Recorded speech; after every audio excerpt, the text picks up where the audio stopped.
Train will out perform air travel on several की roots. ये कहा है भारत के रेल मिनिस्टर अश्विनी वैष्णव जी ने on behalf of India's emerging high speed rail and bullet train corridor. India एक ऐसे रेल रिवॉल्यूशन की तरफ बढ़ रहा है जो जापान और चाइना के बाद किसी बड़े देश ने नहीं देखी। हाल ही में CII एनुअल बिजनेस समिट में रेल मंत्री अश्विनी वैष्णव जी ने 16 लाख करोड़ का high speed rail investment plan announce किया, जिसके अंडर 7 नए हाई स्पीड रेल कॉरिडोर बनेंगे, जिसका नेटवर्क लगभग 4000 किलोमीटर का होगा। और सबसे बड़ी बात, इन कॉरिडोर का main focus time travel reduction पर होगा। मुंबई से अहमदाबाद 1 घंटे 57 मिनट, मुंबई से पुणे 58 मिनट और दिल्ली टू लखनऊ 2 घंटे तक लाने का प्लान है।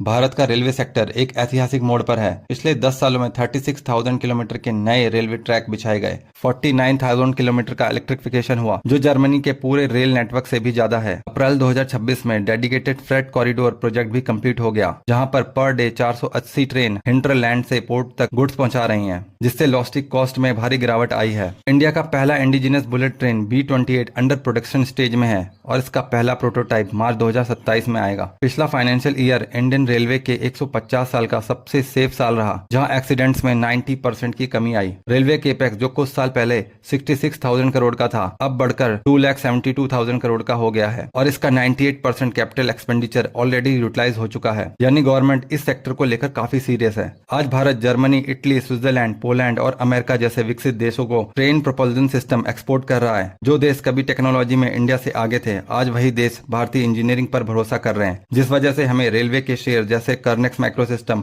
फ्रंटियर स्प्रिंग, टीटागढ़ वैगन और डायनेमिक केबल में तेजी देखने को मिली। From steam engines to world class technology, Indian railways has entered a new era.